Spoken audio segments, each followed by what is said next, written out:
All right, Salman Malik. Thanks for coming on, buddy. I appreciate it. Thanks for having me. This Salman, is cool. you've been a friend of mine for a little bit, Mm-hmm.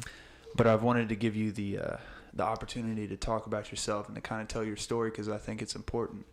I'll open it up to you here. You can introduce yourself and whatnot, and then if you just kind of want to get right into it, I mean, you totally can. Okay.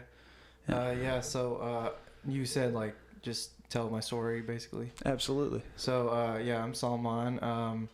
I met Drew at Southeast Church, and we just kind of became friends a while ago. And I guess kind of a unique part about my story is I used to not believe in Christianity. I used to be kind of like agnostic or atheist, more agnostic, I guess. But I was like a pretty atheistic at one point too when I was younger. And then I met a friend, Jason Reynolds, at the gym, who you know, and he's just like sharing his faith, and he just said like, you know, like he had similarities to me. He said he used to be an atheist too, and he just like prayed one day that God shows him he's real, and I thought, okay, like I have nothing to lose, I'll try that. I did it for a couple weeks, and then I just like got this weird feeling, and I got hit by the Holy Spirit, basically started to tear up, and after that I just kind of was able to connect things in my life that showed that God was real, and it just like opened my mind in a new way, and that's basically that. And now you are Pakistani, correct? And you're Yeah. first generation, right? Yeah. So your parents are from Pakistan. You still have family there. Right. Obviously, your situation is automatically different than most people's, and I can't imagine what that step in the direction of Christ must have been like for you. But how is that journey going right now? It's going good. It's going better now, but yeah, definitely at first, like it was, it was like I like kind of had to hide it, or I straight up had to hide it as best as I could, and I didn't know what to do, and I was like, okay, my parents aren't really gonna agree with this, and I don't know what is gonna happen, so I think I should just kind of keep it to myself as best as I can. And then when I got baptized at Southeast, they send letters to your house, and that's how they found out. Like, you know, congratulations on taking this step. And so basically I just told them, and they did not like it at first, and they thought I was kind of like, I got brainwashed, and they thought that like all belief in God is like brainwashing, basically. So are they? Do they not even practice Islam or anything? Or? No, they don't. Okay. They're like non-practicing, like culturally Muslim. Okay. And so they're just kind of agnostic, I guess you could say. Now, do you have any siblings or anything? Yeah, I have an older sister, and she's in the same boat as them. Yeah.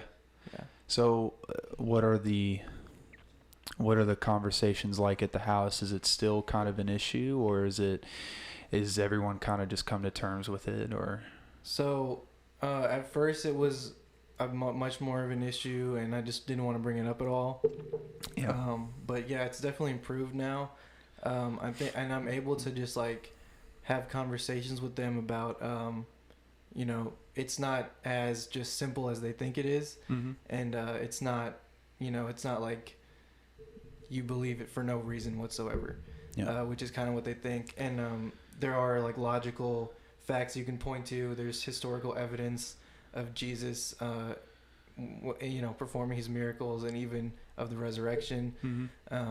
And also just philosophically, you can argue like where morals come from and that kind of stuff. So I've gotten better at understanding that perspective, which was a huge shift because, like I said, I used to have the opposite perspective. Like I used to agree with them, and yeah, I've been able to kind of see the other, like the other arguments from this different perspective, and be able to give that to them because they don't really, they've never probably really had an argument given to them that was like a good argument logically for Christianity. So. Now, how did they take these arguments? Is it do they get annoyed or do they get angry? No, not anymore. So now it's kind of like really just like it's just kind of like a conversation, like a debate basically, and they don't agree still, and they have their own like counterpoints and all that. But like my dad told me, like, you know, he can see like logic in my arguments, and that I'm still like you know, adhering to logic, and I'm not just you know, blindly following something without any thought or without that. And so they don't think I'm like brainwashed anymore, which is like an improvement. That's always a positive. Yeah. Yeah. Yeah. That's cool. Well, do you feel like now you've kind of taken a responsibility upon yourself to grow and to learn more and more about what you believe daily? Yeah, and definitely I think it also goes into I feel like it's my like God's calling me to like be basically missionaries to them, and I believe like that they're gonna come to the faith as well at one point, and I think it's like a huge part of that is like my responsibility to you know, model Christ as best as I can, and just talk about their problems or their arguments with it as best as I can. So. Do you think they're farther along than where they were before, or is it still kind of stalemated? I think they're not further along. I think that in terms of their beliefs, they're still where they were at. But again, I can still see improvements. Like there's not like a tension there that there used to be, like of like anger and like or whatever that it's more just like, okay, we disagree, right, and we can talk about it. Well, that's at least good, because sometimes families don't even want to hear it, you know. Well, that's cool. So what would you say are some of your greatest challenges at this point as far as just being a Pakistani Christian? Oh, that's a good question. I think definitely just like the tension that with that is there. Like, so I guess when I first came to Christ, it was a crazy story because there was like all this attention on me, like in the church, because it's like so unique. And there was even a point where, I don't know if you even know this, but there was a point where you know how Jason like knows everybody. He's my friend who's just super connected at the church. Yeah. Jason doesn't know a stranger. Yeah. And he knew someone who like published for the Southeast Outlook, and then they gave me the opportunity to like write soon after I got baptized, like be in the Outlook and like have my story on display. And that was just like really weird. I was like, whoa, you know, like I thank you, like I appreciate all this, but I'm like, I have a lot of like people in the city that it's like there's gonna be tension with that. Yeah. And I don't think I'm ready for that yet, but maybe maybe another time. I love Jason, but like he's such a like just a force of pure energy, and he wants to just streamline it the second you get going, because I mean that's the way he is, and God bless him for it. But like there definitely has to have been some fear along with everything that you were doing. Like you believed in it, but I know that there was that fear in the back of your head, because obviously you just said your parents aren't practicing Muslims, but there's still some emotionally charged areas, especially like with leaving that religion, even though they weren't really practicing that. That's still kind of a major offense there. So was any of that kind of in the back of your head, worrying about that you'd have to confront that with even other people that knew you in the city? Yeah, for sure. And I think even just me coming on here is like a big step, you know, forward in faith. But yeah, like definitely I didn't want like people to know that, you know, that knew me from like my parents' friends or anything like that. And yeah, that was just like a tension that I had, and of course like at first, you know, Jason was just trying to push me to oh, bro, you got to share this. You got to like do this. You got to scream it from the rooftops. You got to be proud. Yeah, man. And, and I was like, yeah, I know, but I'm not really ready for that. Yeah. So yeah, there's definitely that tension there, and I think it still is there. And yeah. What do you hope to get out of those conversations when, or if and when, those, I guess, meetings come to pass, when that reaches your doorstep? Because you said earlier you have family in Pakistan, right? Right. Sometime down the road you may have to talk about it with them. What do you hope to get out of that? I don't know, and I haven't really thought about that because a couple of reasons. Like, it's kind of just scary. I don't want to think about it, and but I guess I would just hope that they would be able to see the difference in me and be able to see like the real transformation that it had on me, and just I hope something positive comes from that. Do you talk to your family in Pakistan often? No, I don't. I don't really ever talk to them. So. Okay. Yeah. Do you guys? I guess, have you ever been to Pakistan? Yeah, but not since I've become a Christian. Okay. The last time I went, I was like a kid. Okay. Like, I think I was like 10 or something. Would you feel comfortable going back now? Probably not. Just because, like, I think God would be if I did go, like, I think God would be calling me to do some things there with my faith that might be just, dangerous for me. Yeah. And I'm like, I don't know if I'm ready for that yet. But, and also if I don't obey God maybe, I guess, theoretically I could go there and he wouldn't call me to do anything. Just call me to go there just to, I guess, warm up or whatever. Yeah. But I guess, like, even if he doesn't call me to, I feel like there would be like kind of a guilt there in me, like, okay, I know it's dangerous here to do this, and I know that there's consequences to this, but I guess I'd feel like I even if he wasn't like calling me to do anything, I would feel like he was, and I was like missing it or disobeying it.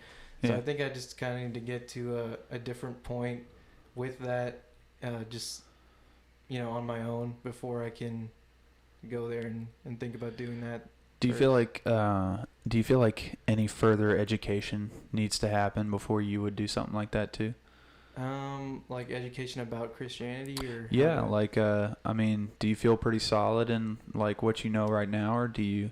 I definitely think I could learn some more and just figure out how to talk about it more, learn about like just evangelizing in general more.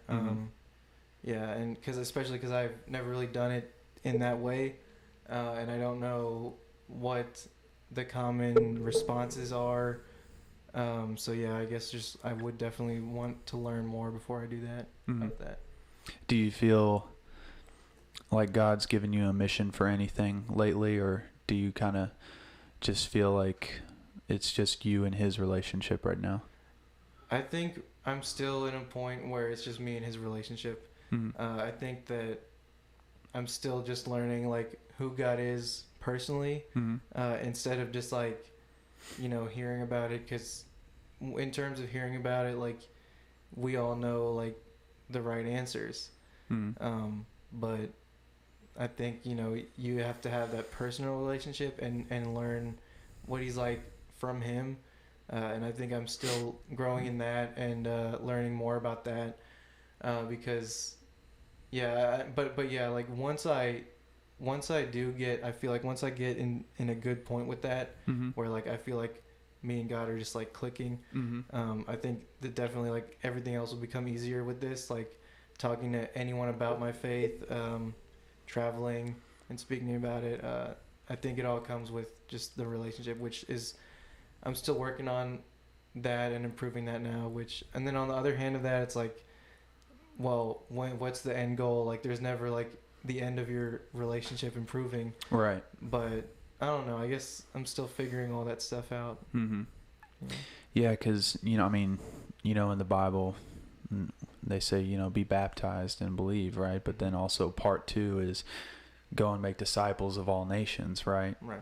So it almost seems as if, even though you're still new and fresh to all of this, a certain mantle of responsibility has been given to you.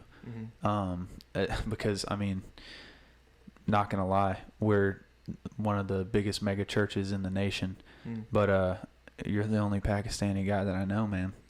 Like, in that church, at least. Right. And that, you know, I hate that is the way it is, but it's almost like, wow. So there is this guy who's standing up for his faith. He is taking a courageous step, even though, you know, this is going to be hard for him and even his family.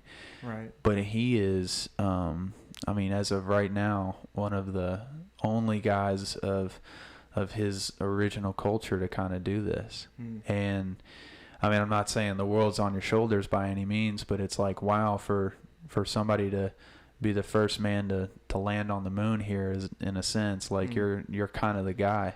Right. And I mean, that's cool. And like, obviously, like, no pressure or anything, but it's, I don't know. It would just, with all that in mind, that's not what was on my mind when I was getting baptized. Right. Right. It was something that my family did. It was something that my neighbors did, and everyone in town that I knew that was doing it. Right. I never had to think, wow, this is actually against somebody's wishes. That's really brave, but it's also like, that also makes you think, like, I can't just get baptized. Right. There's got to be a part too. Yeah. Yeah, definitely at first, like I said, like, that was like a huge thing, but you know, like, in my head, but the thing about that is, like, even though that was an obstacle, it's crazy just to, like, it's just a testament to, like, how God works through us, and how he does all the work, because even though it was scary and even though there was all that, like, on the day I got baptized, like, I wasn't thinking about that at all.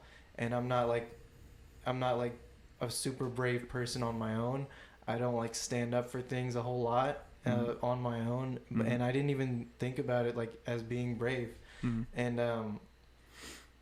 I guess God just, like, took that worry off of me in that moment, and I was just, like, happy to be being baptized. And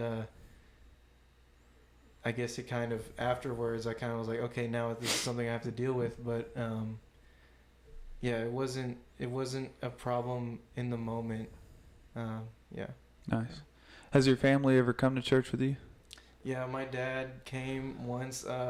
So someone at the church said that, you know, maybe you need to have them come with you one day, or come to this, and they might get something out of it. And I mean, I know my family, and I know, like, my parents, and I did not think that they would get anything out of it. But I just kind of was like, okay, I don't see this working or helping them at all. If anything, it's probably just gonna make it worse, and they're just gonna, like, laugh at it more.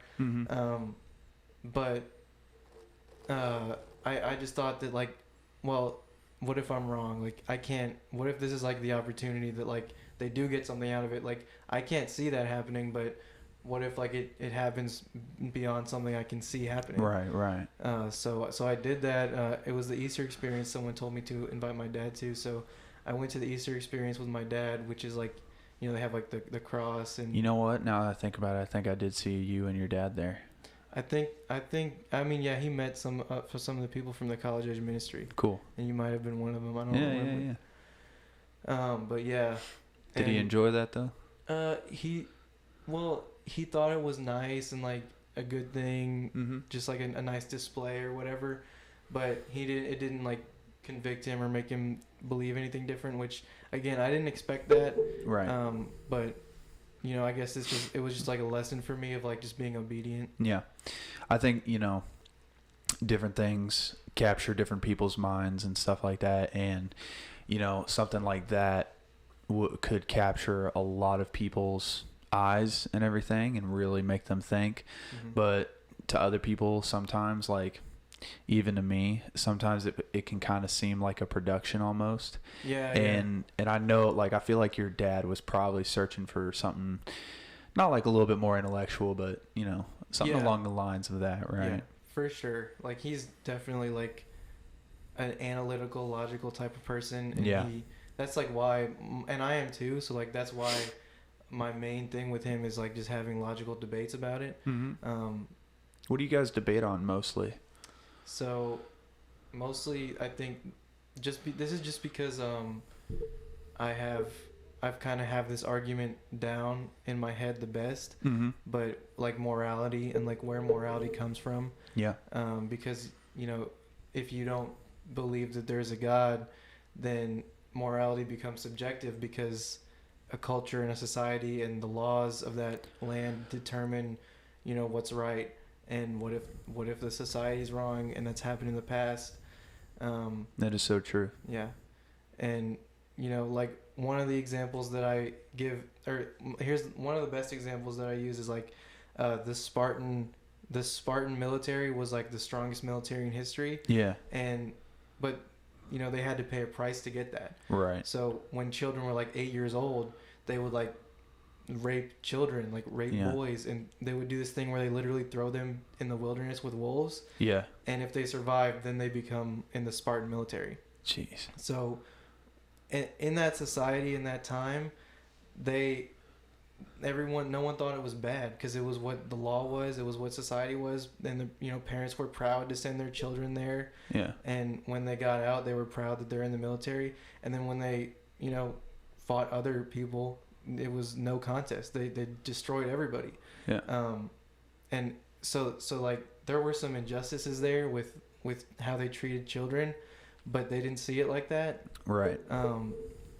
Because they were more focused on having the most dominant army, and that's how you do it. Yeah, and they were proud of that. And it had, like, doing those bad things to those kids, like, it had very strong utility for them. It gave them the strongest military. Mm-hmm. So, like, there was use of it. There was a purpose for doing that, but and then no one thought it was wrong. So, like, but, like, it is wrong. But, like, yeah, in this day and age, like, it's like our society today looks at that in a way where it's like, okay, nobody should do that. That's disgusting. Right. So even your argument stands there because it's like society's views on morality change. Right. It's just whatever the society determines. Mm-hmm. And you can't really say that they're wrong unless you refer to an objective morality. Mm-hmm. And then that brings the question of, well, where does that objective morality come from?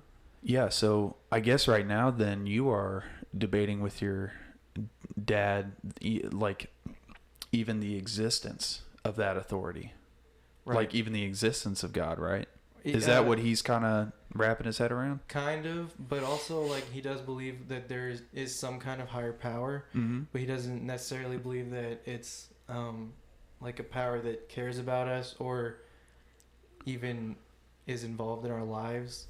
So now you have to show him not only is that higher power the God of Israel, but also after that you now have to convince him that Jesus is the son of that God. Right. And that's yeah, and the thing about that is like that like I can't do that. Yeah. But I see that as like it's just something that God has to do, like maybe through me, maybe through someone else or some other way, but like I can just do my part in that. And like no one, like Jason didn't convert me to Christianity. Jason just showed up and he happened to say what he said. Right. It was, and I wouldn't really have been a Christian if it wasn't for my supernatural experience with God. Right. So and again, God used Jason for whatever he did do. So it's always God doing the work is how I see it, and I'm just like Jason in this scenario. That's cool. Yeah, it kind of takes the pressure off me a little bit. Yeah. I feel that. That's cool. So I guess if we look at a 5 or 10 year kind of look into the future, what do you hope to see in the next 5 to 10 years involving your faith and involving your family?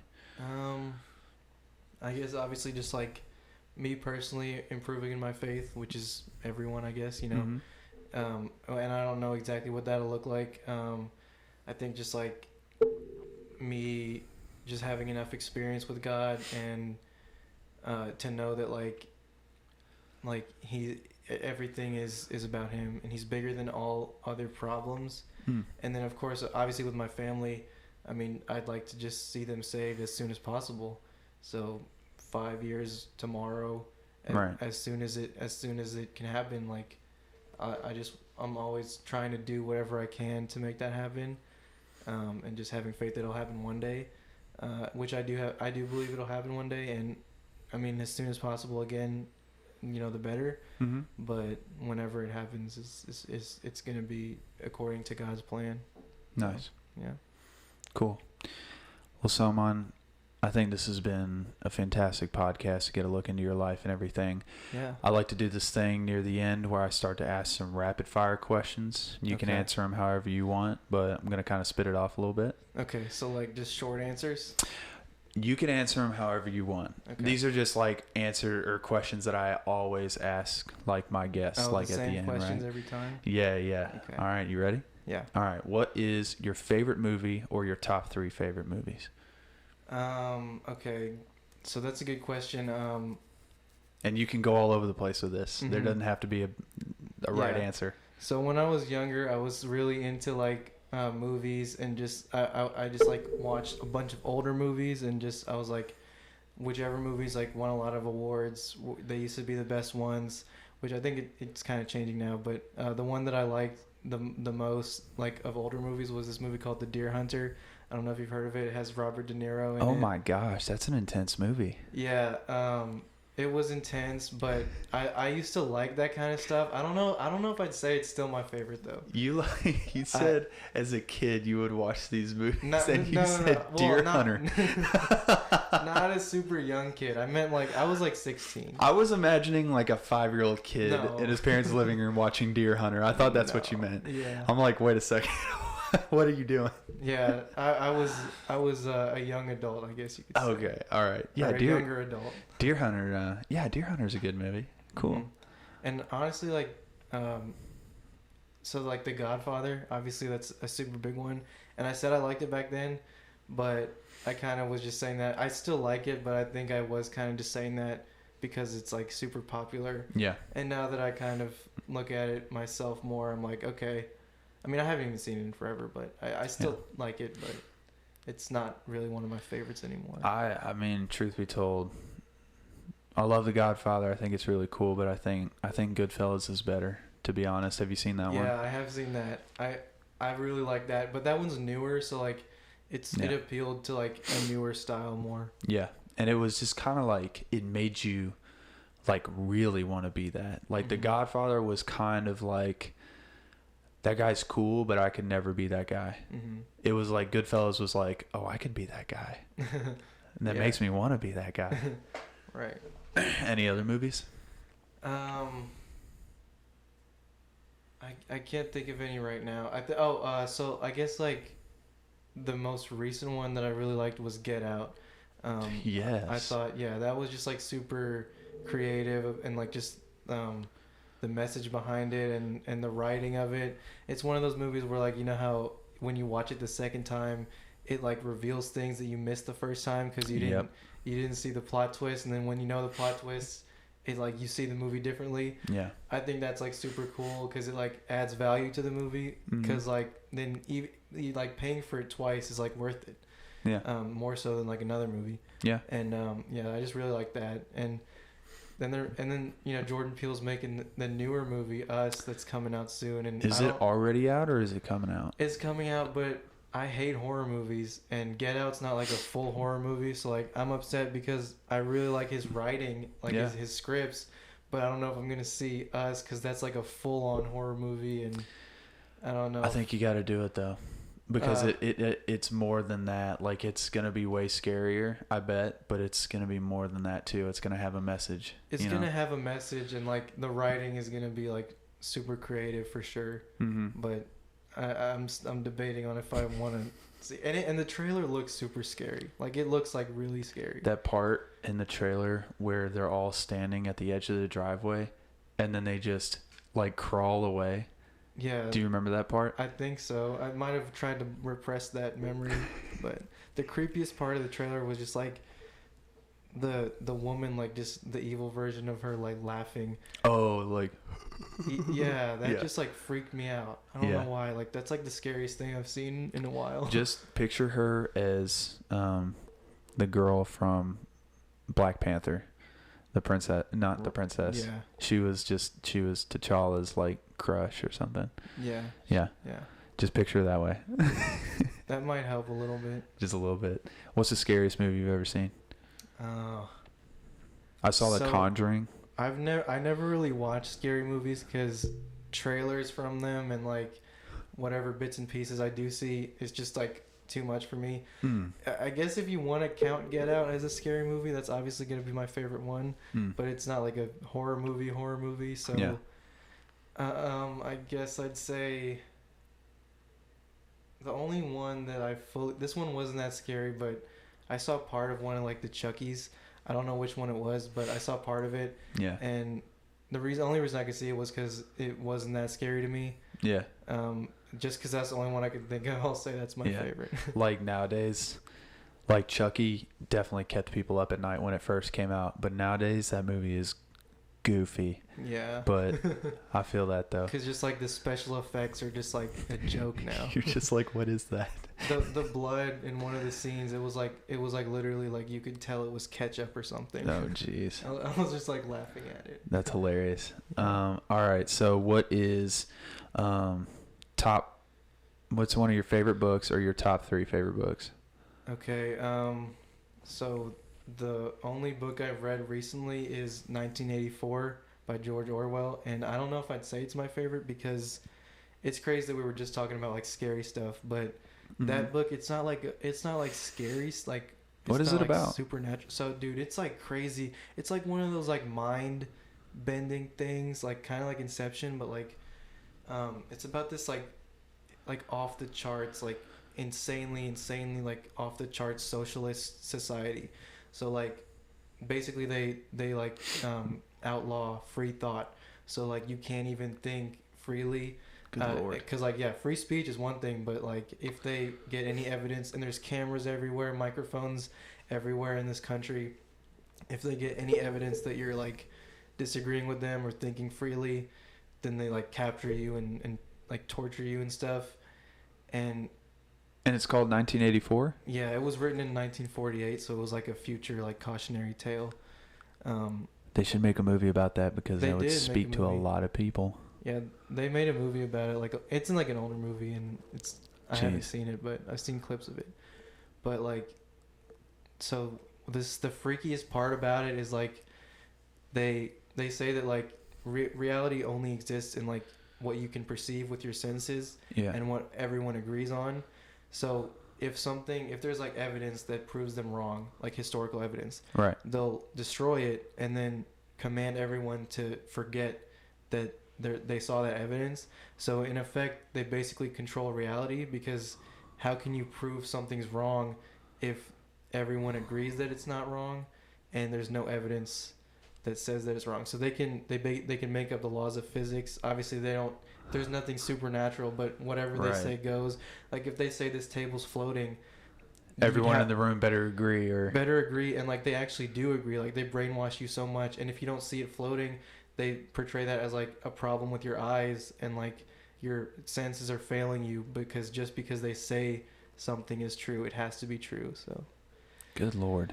Yeah, it's like it really messes with your head, but it's like cool kind of. So I'd say that's like the most interesting book I've ever read for sure.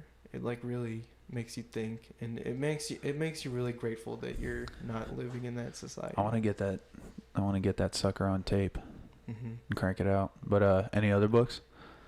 No, that's the only one that comes to mind. I don't read a lot of books, but no worries, me neither. I'm starting to read more, I guess. Cool. What's your favorite piece of scripture? Do you have a favorite piece of scripture yet? Yeah, I think I guess I should probably know exactly, but I think it's Romans 8 or something, wherever it says nothing in all creation, neither height nor depth nor life nor death or the powers of hell can ever separate you from the love of God. Nice. That's like the first verse that like I really hung on to. Yeah. Because with everything else that I've like found valuable in my life, I was always kind of afraid that like, well, what if this goes away one day? And that was like the first verse that really reassured me. And it's like, this is never going to go away even after I die. That's awesome, because the last guest that I had on here said the same thing. Really? Romans 8. Yeah. Oh, nice. Who was it? His name's Carson Troutman. He's a Bible teacher over at Christian Academy. But he's got a cool story. You know, you check out his podcast when I release that episode. Yeah. But yeah, that's cool, man. I hang on to that too. I like Romans 8:28 through 30, you know, just talking about it's a promise of scripture that we can hold on to in times of need, you know. Right. Yeah. That's cool. Yeah. What's the best piece of advice you've ever received? Is there anything that you live by? I guess just kind of putting things behind you that like bother you, you know, like when like bad things happen, like one thing about like just my personality type and the way I am is like I just constantly like get in my head and think about something over and over and over again. And I think a very valuable lesson for me, and I'm still like learning it, is to just like put it behind you, especially when it's like someone hurt you. And again, it goes into like how Christ modeled it for us, because you know it says that like he keeps no record of right and wrong, and he puts it like behind him to the point where like he could see it if he wants to, but he chooses to forget it. Yeah. So that's just a big lesson for me, is like just letting things go that have hurt me and moving on from them and acting as though they never happened, but obviously not in like an ignorant, foolish way. Right. But not letting it define my future. My buddy Chase, he said this kind of, it was pretty profound to me when he said it, but he said 2 of the most valuable things that you can give as a human being is your time and your thoughts, right? Yeah. And it's like whatever you're giving your time and thoughts to, that's what you're spending the most valuable part of yourself on. So whatever that should be worth to you should receive that accordingly. But to honestly, like, to hear that and then to think to yourself, you're like, okay, does this deserve my thoughts? Does this deserve my time? Things like that. Right. I think that's pretty cool. Yeah. And the hardest part is like acknowledging that it doesn't deserve your thoughts, but you still have to, it's still just for whatever reason, it's just hard to like live that out and not think about it. I mean, it's just how we're wired sometimes. Like even in like relationships or something like that. Have you ever had a girlfriend? Yeah. So, I mean, girls will get the best of us sometimes, and it'll make us, it'll twist us up, because that's the way we're built. We are built to love, but then when that love doesn't succeed or doesn't last, it makes us really question who we are as people sometimes, and it makes us really dive into a dark place. Yeah. I know what that is. I know what that's like. Yeah. Oh well. So if I could ask this question, as of right now, what do you think your mission in life is currently? Well, I think just like modeling Christ to others is, I mean, that's for me and for everyone. That's probably like number one. But also I think it's just for me to, like I said earlier, just get to know God better, like personally, and get to like know who I am in him, and like know things about the way he created me that I don't know yet. Just like with what my spiritual gifts are, what he wired me to be good at, and what he wants me to do with that. Cool. Like figuring all that out is probably one of my main missions right now. Nice. All right, man. Well, that just about does it. Is there anything you want to say to the audience, or you want them to know about yourself before we go? I think we covered it all for the most part. Nice. Cool. Well, ladies and gentlemen, this was Salman Malik. He's a good friend of mine. He goes to Southeast. He's a great guy. I hope you guys enjoyed this, because I learned a lot. I know you guys will. And thank you for tuning in. This is Life on a Mission.